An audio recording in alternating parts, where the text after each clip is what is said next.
hello बेबीहरु हाय सबैले high गर्न आउँदैन एकचोटि सबैले हाई गर्नु हेलो सबैजना कस्तो मुडमा हुनुहुन्छ आज पढ्ने मुडमा हुनुहुन्छ कि हुनुहुन्न ह्यापी मुडमा हो पढ्न रेडी हो त सबैजना रेडी हो मैले चाहिँ युकेजी क्लासको बेबीहरुलाई पढाइरहेको छु है फर्स्टै भन्छु म यो चाहिँ मैले म्याथको वाल बनाएको छु यहाँ चाहिँ मैले धेरै कुरा हालेको छु है त्यही भएर म एकदमै बिस्तारै पढाउँछु हजुरहरूले बुझ्नु भएन भने चाहिँ ह्यान्ड रेज गर्ने है त बुझेन भने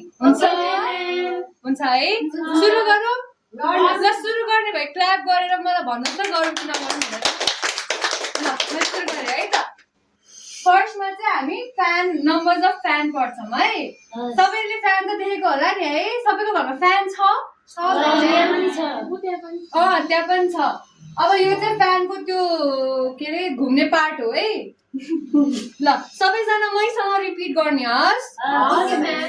रेडी हो यस गरौँ है त ल 1 2 3 रेडी हो ल यो के हो 0 1 हात पनि है 1 2 3 4 5 6 7 8 9 है त ल यसमा केही क्लियर सबैजना क्लियर भयो 1 देखि 9 सम्म कि फेरि गर्ने क्लियर भयो है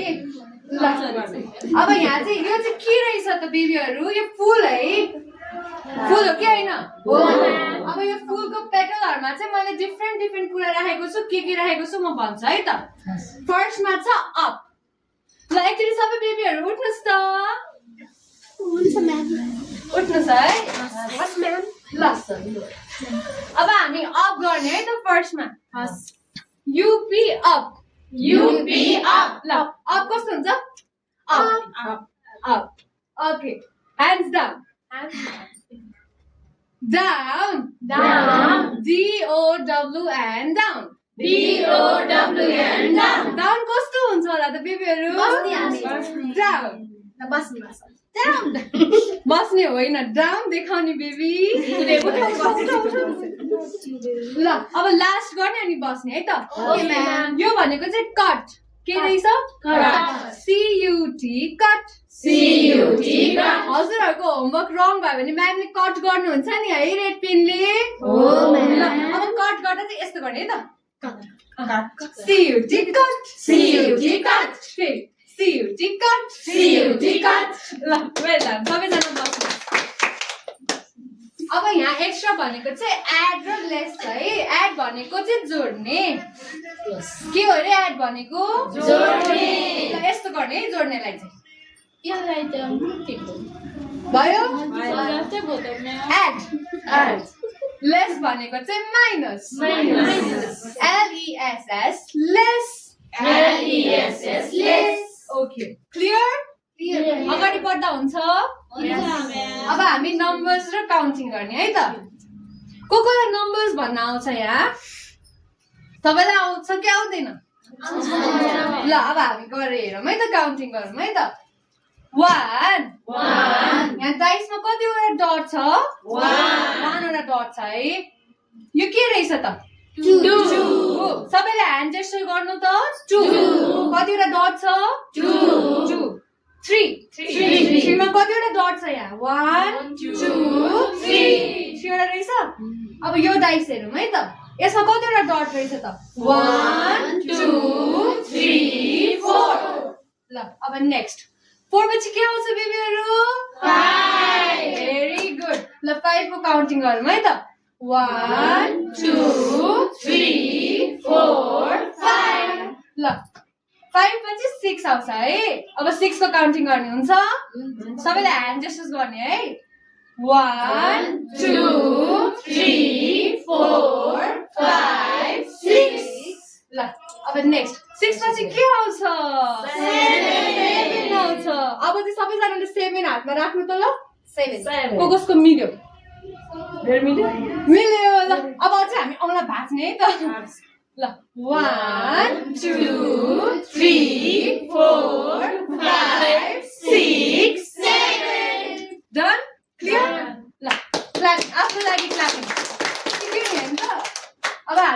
शेप्स पढ्छौँ है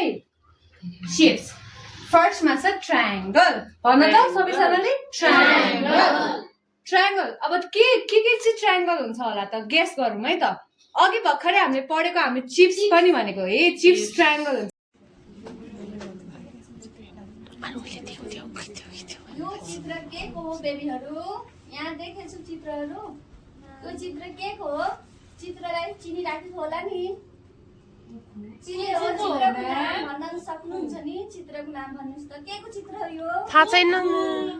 थाहा छैन कहिले पनि खानु भएको छैन यस्तो खानु भएको छ कि छैन नाम पनि थाहा होला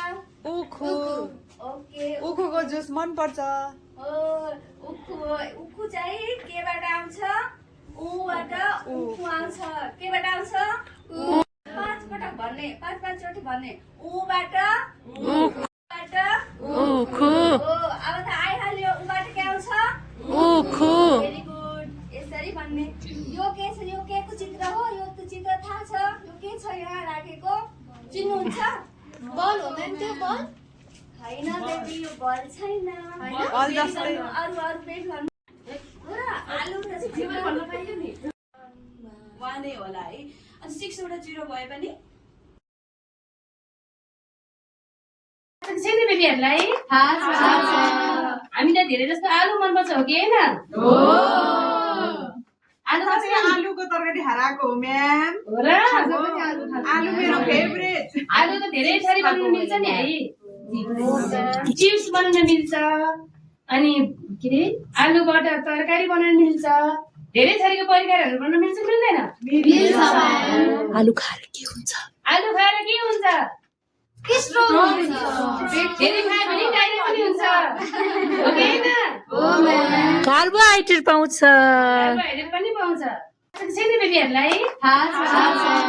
हामीलाई धेरै जस्तो आलु मनपर्छ हो कि होइन आलुको तरकारी हराएको हो म्याम हो र आलु मेरो फेभरेट आलु त धेरै थरी बनाउन मिल्छ नि है चिप्स बनाउन मिल्छ अनि के रे आलुबाट तरकारी बनाउन मिल्छ धेरै थरीको परिकारहरू बनाउन मिल्छ मिल्दैन आलु खाएर के हुन्छ आलु खाएर के हुन्छ धेरै खायो भने डाइरिया पनि हुन्छ हो कि होइन कार्बोहाइड्रेट पाउँछ कार्बोहाइड्रेट पनि पाउँछ 1 2 3 ओके सबैजना